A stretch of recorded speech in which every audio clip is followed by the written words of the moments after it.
नमस्कार, मैं राकेश परमार और आप देख रहे हैं महत्वपूर्ण मुद्दा। मित्रों, महत्वपूर्ण मुद्दा में आज सबसे महत्वपूर्ण विषय तो ये था कि महाराष्ट्र में शिवसेना और भाजपा का नया गठबंधन, शिवसेना के बागी विधायक, पूर्व मंत्री और वर्तमान में मुख्यमंत्री श्री एकनाथ शिंदे के द्वारा करीब एक महीना हो गया है। अभी तक महाराष्ट्र में सिर्फ मुख्यमंत्री और उप मुख्यमंत्री है। विधायी से लेकर के प्रशासनिक न्यायिक व्यवस्था बिल्कुल सुचारू रूप से चल रहा है। किसी भी तरह की कोई कमी, असंतुलन या मंत्री पद के गठन न होने के वजह से कोई काम रुकता हुआ नजर नहीं आ रहा है। तो क्या इस विषय पर पुनर्विचार नहीं किया जा सकता कि मंत्रिमंडल क्या आवश्यक है? अगर बिना मंत्री परिषद का एक महीना सुचारू रूप से चल सकता है तो इसको और एक्सटेंड करके 1 साल तक के लिए आजमाया जा सकता है। क्योंकि मेरा मानना है कि जो लोग काम करते हैं वो तो अनवरत बने रहते हैं, सरकार रहे ना रहे, भाजपा की सरकार रहे, कांग्रेस की रहे, शिवसेना की रहे या किसी सेना की रहे, जो लोग सरकार चलाने वाले लोग होते हैं, मतलब वहाँ के अधिकारी वर्ग, वो तो अपने कार्यालय में बिल्कुल नियत समय पर आते जाते हैं। तो अगर उन्हीं के माध्यम से काम करना है तो फिर ये करोड़ों रुपया मंत्रियों के ऊपर खर्च करने का क्या फायदा?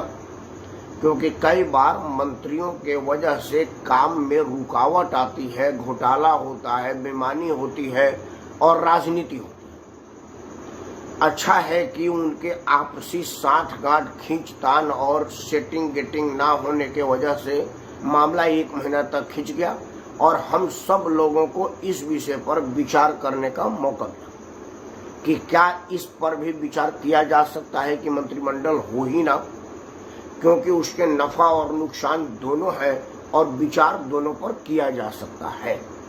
एक बार आप भी विचार करिएगा। मैंने अपनी बात रखा है, या फिर महाराष्ट्र के वर्तमान मुख्यमंत्री और उप मुख्यमंत्री आके कहें कि जनहित के फलाने काम नहीं हो रहे हैं और महाराष्ट्र की जनता तड़प रही है। इस वजह से मुझे मंत्रिमंडल गठन जल्दी से जल्दी करना पड़ा, क्योंकि आपके जल्दी के चक्कर में 1 महीना तो लग ही गया और अभी तक मंत्रिमंडल की गठन नहीं हुई और महाराष्ट्र में किसी तरह की कोई आपदा, हानि, मंत्रिपरिषद के मांग का आंदोलन या जनता में मंत्री के ना होने की बहुत बड़ी कमी जैसी कोई बात नहीं दिख रही है। इस विषय पर हम सबको विचार करने की आवश्यकता है। अब दूसरा महत्वपूर्ण विषय था नोएडा के ग्रैंड ओमेक्स में जो बवाल उठा, शासन पर जो सवाल उठा, नोएडा के स्थानीय सांसद श्री महेश शर्मा का जो परेशानी वाली चेहरा दिखी, पत्रकारों के सम्मुख गृह सचिव से टेलीफोन पर आदेश निर्देश और ये कहना कि मैं शर्मिंदा हूं कि हमारी सरकार है, वगैरह वगैरह और बहुत सारे वगैरह के बाद जब आज बाबा बुलडोजर नाथ का बुलडोजर ग्रैंड ओमेक्स सोसाइटी में पहुंचा और उस सड़क छाप गुंडे के अवैध निर्माण को तोड़ा, तो वहां के निवासियों ने बुलडोजर का ताली बजा करके करतल ध्वनि से स्वागत किया और बाबा योगी आदित्यनाथ का जयकारा लगाया। महेश शर्मा कहीं कोई जयकारे की विषय नहीं थे, ना ही महेश शर्मा का किसी ने थैंक्स बोला। सोसाइटी के लोगों का कहना है कि ये सब करने का जिम्मेवारी महेश शर्मा है, क्योंकि इसके पहले भी इसके गुंडाई पर महेश शर्मा ने 24 घंटे का अल्टीमेटम दे करके गया था, कुछ नहीं हुआ और ये वाला 24 घंटा भी बीत गया है आज और कुछ नहीं हुआ। लोगों को पता था कि महेश शर्मा से कुछ नहीं होगा, अगर होगा तो गोरखपुर वाले बाबा से ही होगा और उनके बुलडोजर से ही होगा। ओमेक्स माल ग्रैंड ओमेक्स सोसाइटी में अवैध निर्माण टूट गया, उस नेता का गुरूर भी टूट गया, बड़े बड़े नेताओं के साथ तस्वीर और अकूत संपत्ति जमा करने की दम्भ भी मिट गई। अब अगला कार्रवाई जो मुझे दिख रहा है वो ये है कि जो भंगेल में उसके मार्केट्स हैं, अब वो सरकार जांच करेगी कि इसमें कितने वैध हैं और कितने अवैध हैं, और जो अवैध होगा उस पर बुलडोजर चलेगा, ये सर्वविदित है। हो सकता है गिरफ्तारी के बाद इसकी गाड़ी भी पलटे, क्योंकि ये कानपुर वाला दुबे होता हुआ प्रतीत हो रहा है। इसकी भी हरकतें कुछ कुछ कानपुर के दुबे वाली है, क्योंकि पुलिस सुरक्षा इसको ऐसे ही नहीं मिली थी। पुलिस सुरक्षा जरूर किसी बड़ी सांठगांठ, बड़ी संपर्क और बड़े कद के लोगों के प्रभाव के वजह से मिला है, क्योंकि ये त्यागी ना तो मंत्री है, ना विधायक है, ना संसद है, ना पंचायत अध्यक्ष है। ऐसा कुछ भी नहीं है कि इस पर उत्तर प्रदेश के सशस्त्र बल इसकी सुरक्षा करें और इसकी ताबेदारी करें। आदरणीय प्रेम द्विवेदी जी को सादर प्रणाम। पुलिस का बल लेकर के घूमना और उसके वजह से बल प्रदर्शन जगह जगह करना इस बात का प्रमाण है कि राजनीति में गहरी पहचान है। समाचार चैनलों की माने, नेताओं प्रवक्ताओं की अगर बात माने तो यह बात समझ में आती है कि जो भारतीय जनता पार्टी में समाजवादी पार्टी से एक नेता आए थे, जो मंत्री पद हंसिया लिए थे, उनका ये बड़ा करीबी है। हालांकि वो नेताजी वापस अपने पार्टी में चले गए। तो पिछला 5 साल जो योगी मंत्रिमंडल में समाजवादी पार्टी के वो नेता प्रभावी रूप में काम कर रहे थे, उन्हीं के सह पर और उन्हीं के समर्थन पर पुलिस लेकर के घूम रहा था। खैर, ये जांच का विषय है, हम इसको बहुत तुल नहीं देते हैं, लेकिन ये जरूर आशंका व्यक्त करेंगे कि इसका अगला हश्र दुबे कानपुर वाला ही होगा, क्योंकि हरकतें इसकी दुबे वाली ही है। खैर, अपराध के प्रति जीरो टॉलरेंस और अपराध की जाति, धर्म, क्षेत्र, समाज, संप्रदाय, समुदाय ना देखने वाले योगी आदित्यनाथ की खड़क छवि इसको सजा देगी, इसके हिस्से की सजा देगी, ऐसा मेरा मानना है, मुझे पूरा भरोसा है। खैर, आज का मुख्य मुद्दा है कि क्या करेंगे नीतीश कुमार, थूके छाटेंगे या संन्यास लेकर के इज्जत बचाएंगे। ये बड़ा गंभीर विषय है मित्रों। मेरा मानना है, जितना मैं नीतीश कुमार को जानता हूं, नीतीश कुमार के विषय में सुना है, पढ़ा है, देखा है, उनके राजनीति को समझा है, क्योंकि मैं भी 90 से दिल्ली के उसी क्षेत्र में रहता हूं जिस क्षेत्र में नीतीश कुमार रहते थे, और उनका आना जाना होता था। उनकी राजनीति की थोड़ी बहुत समझ जो मेरे बुद्धि विवेक में है, जिस वजह से मैं कुछ कहने की हिम्मत, हैसियत, औकात जुटा पाया हूं, उसमें मुझे 3 विकल्प दिख रहे हैं। पहला विकल्प, जैसा आप सब लोगों को पता होता है कि जो राजनीति में सबसे ज्यादा असंभव है वही संभव होता है। राजनीति एक ऐसा क्षेत्र है जिसमें असंभव हुआ ही नहीं। कहा जाता है ना कि असंभव मूर्खों के डिक्शनरी में होता है। राजनीति में असंभव नाम की कोई चीज होती नहीं है। अवसर का उपयोग, सदुपयोग और ज्यादा से ज्यादा हासिल कर लेने की प्रवृत्ति को राजनीति बोलते हैं। चाहे उसके लिए आपको किसी को गले लगाना पड़े, किसी को गले से उतारना पड़े, किसी को नजरों में उतारनी पड़े, किसी के नजरों में उतरना पड़े, चाहे आपको जो भी करना पड़े, यह सब उस बात पर निर्भर करता है कि आप राजनीति में कितनी ज्यादा कालाबाजियां करने के महारत हासिल करते हैं, कितना ज्यादा घुमावदार राजनीति आप कर सकते हैं और पलटने की क्षमता आप में कितनी ज्यादा है। आदरणीय मीना व्यास पटेल को सादर प्रणाम। मित्रों, नीतीश कुमार स्वभाव से पलटू है, ये मैं नहीं कह रहा हूं, उनके बड़े भाई लालू प्रसाद यादव और उनका बेटों ने बोला है। मैं क्या बोलूं, वो लोग मुझसे ज्यादा राजनीतिक ज्ञान रखते हैं।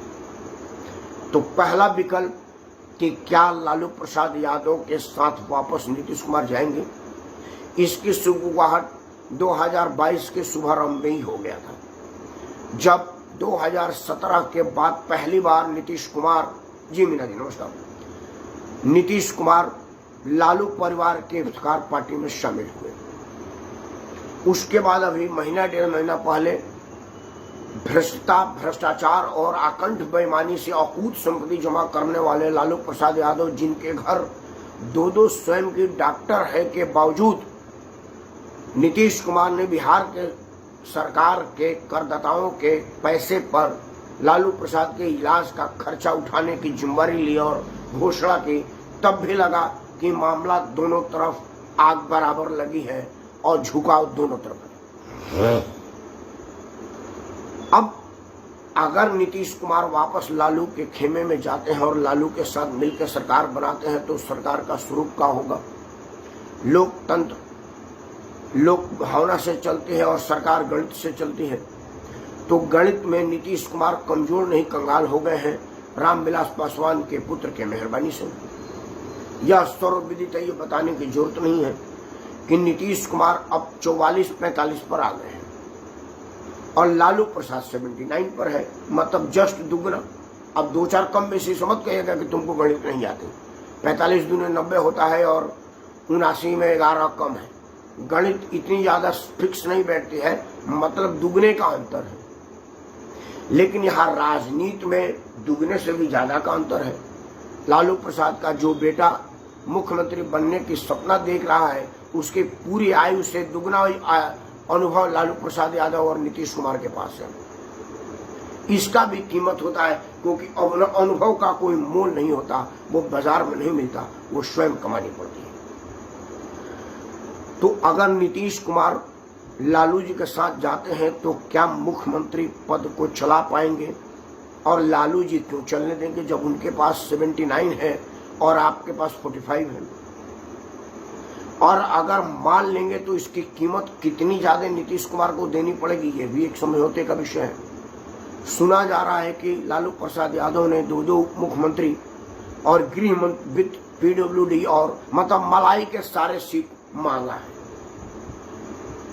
अब सवाल है कि नीतीश कुमार अगर सब कुछ दे देंगे तो आगे वो किस बात पर राजनीति करेंगे? इससे बेहतर है कि वो संन्यास ले लें और बिहार का सम्मान बढ़ाए और स्वयं का इज्जत जब तक जीवन है तब तक बनाए रखें। दूसरा विकल्प जो लालू प्रसाद नीतीश कुमार को दे सकते हैं और दिए ही होंगे, चूंकि मामला पार छन के नहीं आ रहा है, हम सब तो अपने अनुभव के आधार पर ही कह रहे हैं, राजनीतिक समझ के आधार पर। लालू प्रसाद धोबिया पार्ट के लिए मशहूर है। पहलवानी किए हैं कि नहीं मुझे मालूम नहीं है, लेकिन राजनीतिक धोबिया पाट मुलायम सिंह और लालू प्रसाद यादव ने बहुतों को दी है और जिन्होंने धोबिया पाट खाया है उनको इस बात की समझ है। तो कहीं लालू प्रसाद नीतीश कुमार को धोबिया पाट के अंदर फंसा करके ये न बता दें कि देखो भाई, मेरी तबीयत अब इस योग्य नहीं रही है कि मैं राजनीति में सरवाइव कर पाऊं, स्वास्थ्य कारणों से मैं अब ऐसा नहीं कर सकता, लेकिन तुम अभी जवान हो और देश में विपक्ष के नेता की सीट खाली है। अगर प्रेम दीदी जी मुझे मार्गदर्शन दिया है, उनका मार्गदर्शन मैं तुरंत पढ़ूं, मेरे लिए ज्ञानवर्धक होगा, आपके लिए भी उपयोग होगा। आपने लिखा कि सुशासन बाबू को आपसे ज्यादा शायद ही कोई जानता होगा। यह आज के पूर्व प्रस्तुतिकरण से स्पष्ट है कि आप होमवर्क और सटीक शोध का जवाब है। ये आपकी मेहरबानी है, आपकी दरिया दिली है और मेरे प्रति आपका प्यार भरा नजरिया है, उस वजह से होता है। मैं तो आपके आशीर्वाद और आप सबों की शुभकामनाओं से ही चलता हूँ। मेरी शोध कुछ नहीं है, बस आप लोगों का आशीर्वाद है और मैं आपके सामने बोल देता हूँ। गला इसलिए भरा है कि तबीयत खराब है, 2 दिन उसी वजह से नहीं बोल पाया था, लेकिन बिना आप लोगों के आशीर्वाद के मेरी तबीयत ठीक नहीं होगी, इसीलिए आवाज में परेशानी है। मुझ में कोई परेशानी नहीं है, आप आशीर्वाद दीजिएगा, ये भी ठीक हो जाएगा, आवाज रिफाइन कर लूंगा। तो नीतीश कुमार को बताएंगे कि भाई देखो, केंद्र में मोदी के विरुद्ध कोई बड़ा चेहरा उनके मुकाबले का नहीं दिख रहा है, तो भाई तुम देश की राजनीति संभालो, प्रधानमंत्री का दावेदार बनो, हमारा समर्थन तुम्हारे साथ है और भतीजे को सीट दो जिसका वो स्वाभाविक दावेदार है और गणित के हिसाब से तो दावेदार है ही है। बिहार में वर्तमान विधानसभा सदस्यता में नीतीश कुमार से कई गुना ज्यादा और किसी से भी ज्यादा सीट हासिल तो लालू प्रसाद का बेटा ने किया ही है और बिना लालू का किया है, क्योंकि तब लालू जेल नुमा अस्पताल में थे या अस्पताल नुमा जेल में थे, लेकिन थे तो जेल में ही।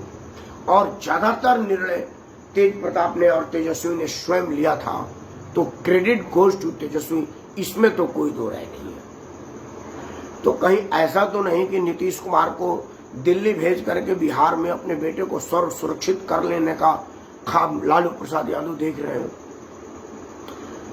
सोनिया गांधी को नीतीश कुमार ने इन सब परिस्थितियों को पढ़ते हुए भांपते हुए फोन किया था। मैंने आज फेसबुक पर लिखा था कि ईडी के जांच के लिए भी पूछे होंगे, लेकिन वो तो हंसी का था। मैंने टाइटल लगा था फीलिंग फैंटास्टिक।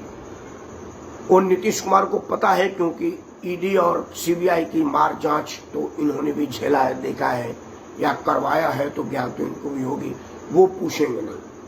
उन्होंने सोनिया गांधी से यह अनुरोध किया होगा कि लालू प्रसाद यादव का परिवार बिहार में कांग्रेस को खत्म करने का जिम्मेदार है। मैं आपका सहारा और साथ बन सकता हूं अगर आप मेरा साथ दें तो।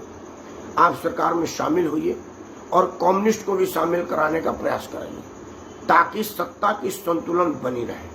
अगर हम तीनों लोग शामिल हो जाते हैं तो 190-95 तक का आंकड़ा हो सकता है, जो बहुमत के लिए बहुत ज्यादा है। 200 से ज्यादा पर हम आएंगे और शासन चलाएंगे। लालू प्रसाद का एक छत्र खत्म करेंगे।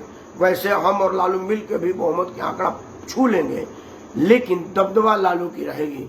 इसलिए आप आइए और सरकार बनवाइए।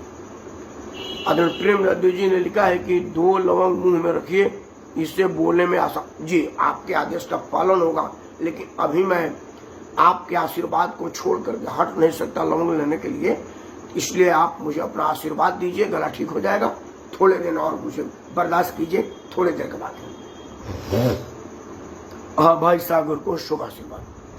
तो अगर सोनिया जी का आशीर्वाद नीतीश कुमार को मिल गया तो नीतीश कुमार के सरकार में स्थिरता आ जाएगी, ऐसा लगता है। क्योंकि कांग्रेस का भी एक सरकार का साथ मिलेगा और स्वयं के संगठन को मजबूत करने का मौका मिलेगा। जो कांग्रेस ने स्वयं खुद के नीतियों से अपने संगठन को गिरवी रख दिया है, अपने क्या बोलते हैं उसको, साझेदारों के पास। लालू प्रसाद यादव कांग्रेस के खड़ाऊ लेकर के चलने की क्षमता नहीं रख रहे थे और उनके समर्थन दे करके बिहार में उनको एक छत्र दे दिया। आज उनका पिछड़गू बनकर आ गई। उत्तर प्रदेश में मुलायम सिंह को एक छत्र दे दिया, उनको पिछड़गू बनकर आ गए। मतलब कांग्रेस ने हर क्षेत्रीय दल को समर्थन देकर के सरकार बनवाया और अपने कार्यकर्ताओं को उनके यहाँ गिरवी रह करके खाली हाथ वापस आ गया। सोनिया जी को इस विषय पर विचार जरूर करना चाहिए। अगर सोनिया कम्युनिस्ट और लालू के मदद से नीतीश कुमार की सरकार बनती है तो उसकी स्थिरता सिर्फ लालू प्रसाद की सरकार बनने से ज्यादा होगी। अब आते हैं विकल्प नंबर 3। देखिए, हम जैसा साधारण आदमी अगर इस तरह की सोच रखता है और इतनी समझ रखता है, तो जो एक कथित तौर पर चाणक्य की तगमा स्वयं को दे रखे हैं अमित शाह जी, वो कितना रखते होंगे। हालांकि मैं कभी भी अमित शाह को चाणक्य नहीं माना। अमित शाह का हाल था कि बबूल के नीचे आम मिल गए और उन्होंने कहा कि मैंने मंत्र मारा और बबूल से आम टपकने लगा। उत्तर प्रदेश में जिस परिस्थिति में वो प्रभारी महासचिव बनाए गए थे, असल में वो उनके करामात से तख्ता पलट नहीं हुआ। भारतीय जनता पार्टी इस वजह से आई कि उत्तर प्रदेश के लोगों ने मायावती और मुलायम के खेल में फंस करके अपना ज्यादा नुकसान कर लिया था और भाजपा में कोई आदमी भरोसे के लायक दिख नहीं रहा था। इस वजह से उत्तर प्रदेश की जनता ने भाजपा पर भरोसा करना चाहा, क्योंकि नागनाथ और सांपनाथ से बढ़िया विषधर चुनना था और उनको भाजपा मिली। इसी वजह से अमित शाह का रेट बढ़ा और मोदी जी उनका रेट बढ़ाने में कारगर भूमिका निभाई। खैर, जब लोग चाणक्य मान लेते हैं तो मुझे मानने में क्या दिक्कत है। तो अमित शाह भी अपना खेल खेल रहे होंगे, अब तक वो चुप नहीं बैठे होंगे। कहीं तीसरा विकल्प ऐसा तो नहीं, जिस तरह से महाराष्ट्र में एकनाथ शिंदे खोज लिया गया, बिहार में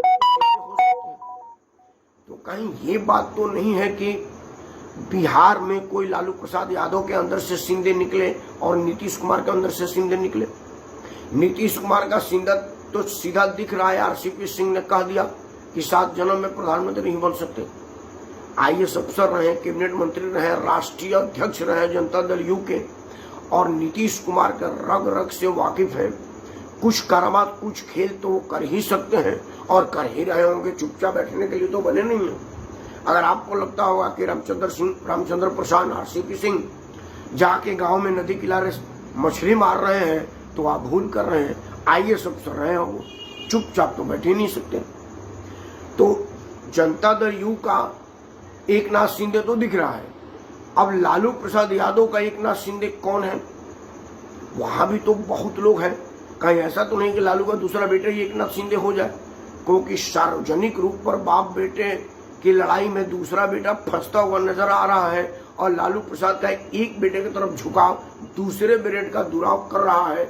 तो कहीं ऐसा नहीं कि गेम इसी के साथ हो जाए और अंतःकरण से लालू प्रसाद यादव इसका समर्थन भी करें कि चलो सत्ता एक बेटा के हाथ में तो है, दूसरे में नहीं है। तो क्योंकि सबसे बड़ा शिंदे तो मुझे लालू प्रसाद का बेटा ही दिख रहा है, और अगर वो ना हो तो इतने सारे लोग जो हर मामलों में विद्वान हैं और अपमान सह रहे हैं लालू प्रसाद के अनपढ़ बेटों से, कहीं वो तो नहीं है?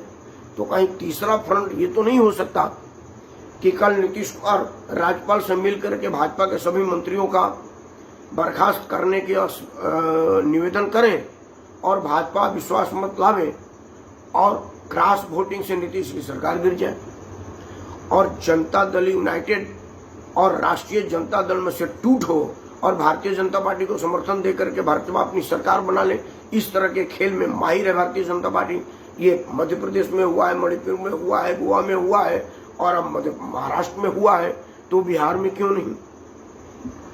एक विकल्प ये भी हो सकता है।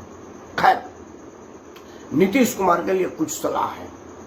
नीतीश जी, आपकी छवि अब बिल्कुल तार तार हो गई है, खत्म हो चुकी है।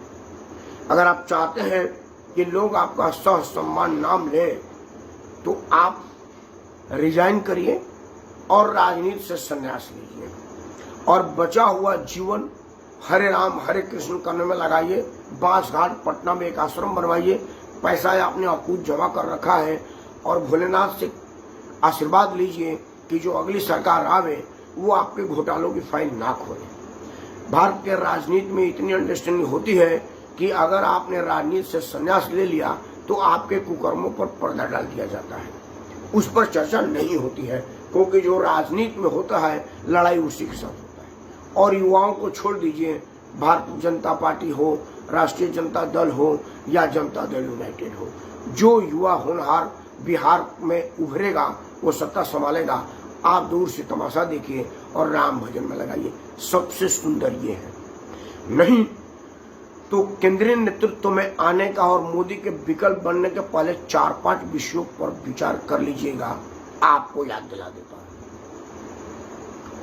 सोनिया गांधी का राष्ट्रीय पहुंच और देश भर में उनका पहुंच और उनका कार्यकर्ता होना बताने की जरूरत नहीं है। अरविंद जी ने कहा कि पीके का सटीक कोड आर जी, ये आपका बड़प्पन है और मेरे प्रति आपका असीम आशीर्वाद है। पीके दलाल है, मैं नहीं हूं। खैर, तो अगर सोनिया गांधी, कांग्रेस अभी भी देश भर में कश्मीर से कन्याकुमारी और कच्छ से आसाम तक कांग्रेस और कांग्रेसी हैं, उस कांग्रेस के सोनिया और राहुल को ना तो चंद्रबाबू नायडू पसंद करते हैं, ना ही उनकी अपनी पार्टी के एक साधारण कार्यकर्ता से पश्चिम बंगाल के मुख्यमंत्री तक की सफर तय करने वाली ममता बनर्जी तय करती हैं। पश्चिम बंगाल के मुख्यमंत्री जब दिल्ली यात्रा करती हैं तो कहती हैं कि सोनिया गांधी से मिलना ये कोई कानूनी कंपलसरी है का कि दिल्ली आएंगे तो मिलेंगे। मैं बिल्कुल महत्व नहीं देती। तो ये बताइए कि विपक्ष का नेता कौन बनेगा? ममता बनर्जी आपको बर्दाश्त करेगी? फिर वो मोदी विरोध का जो डंका देश भर में पीट रहे हैं उसका क्या? चंद्रबाबू नायडू छड़ी लेकर के हर तरफ घूम रहे हैं उसका क्या? के चंद्रशेखर राव अब नया घोषित मोदी विरोधी हो गए हैं, वो क्या है आपको समर्थन दे देंगे? और सब मिला करके मुलायम सिंह का एक दुर्भाग्यशाली बेटा जिसको सौभाग्य से मुख्यमंत्री की सीट ले गई, तभी 5 साल तक उत्तर प्रदेश में मुख्यमंत्री रहने के बाद स्वाभाविक विपक्ष का चेहरा मान लिया अपने आप को, क्या वो आपको समर्थन देगा? तब जबकि लालू प्रसाद यादव के हमारा सीधी रिश्तेदारी है, लालू की बेटी उसके घर की बहू है, तो क्या लालू प्रसाद के मुकाबले में आपको समर्थन मिलेगा? और मिलेगा तब भी क्या कर लेंगे आप? क्योंकि मोदी है तो कुछ भी मुमकिन है, और जब मोदी है तब तक किसी मुमकिन नहीं है, ये बताने की जरूरत नहीं है, ये तो स्वतः समझने वाली बात है। अगर आप नहीं समझ रहे हैं तो ये आपका भूल है। खैर, होगा वही जो आप चाहेंगे और होगा वही जो तकदीर में लिखा होगा। मैं क्या कहूँ, आगे आगे देखिए होता है क्या। लेकिन जो भी हो, बिहार का भला हो, क्योंकि बिहार में ननिहाल है और बिहार में ससुराल है, तो ननिहाल और ससुराल का बुरा तो मैं चाह नहीं सकता। ईश्वर कल्याण करे, महादेव कल्याण करे। आज सावन का अंतिम सोमवार था। भोलेनाथ की कृपा समस्त देश के साथ साथ बिहार पर भी बनी रहे। इन्हीं शब्दों के साथ ओलंपिक का आज समापन हुआ और खेलो इंडिया कार्यक्रम से प्रोत्साहित होकर के नरेंद्र मोदी का स्पोर्ट्स में विशेष स्नेह और खिलाड़ियों से सीधा संवाद करने का फल मिला कि स्वर्ण तालिका में चौथे स्थान पर आया और 22-23 सोने की तगमा और कुछ चांदी और तांबे की तगमा के साथ हमारे खिलाड़ी भारत की पवित्र भूमि पर आएंगे। तहे दिल से उनका स्वागत करिए। लड़कों से ज्यादा लड़कियों ने अब की बार मान बढ़ाया है। हमारे प्यारे बेटियों को अपना आशीर्वाद दीजिए और हो सके तो उनको मदद दीजिए और उनको भी मदद दीजिए जो कल का स्वर्ण पदक वीर होने वाली है, क्योंकि मदद मिलने के बाद ही कोई आदमी का खेल निखर सकता है। जो स्वर्ण पदक बिना आपके मदद का प्राप्त कर ली है, उसको मदद की जरूरत कम है, उसे ज्यादा है जो अभाव में प्रतिभा दम तोड़ देती है। तो उन प्रतिभावान खिलाड़ियों का मान करिए, सम्मान करिए और उनको जितना संभव हो सके अर्थदान करिए, क्योंकि अभी उनको अर्थ की जरूरत है। स्वर्ण पदक जीत लेने के बाद तो धन बरसने लगता है, फिर आपके बरसे का क्या काम। भूखे में भोजन देना और खाए में चाय पिलाना, दोनों में बहुत फर्क होता है। इस पर विचार जरूर करिएगा। जय हिंद, वंदे मातरम।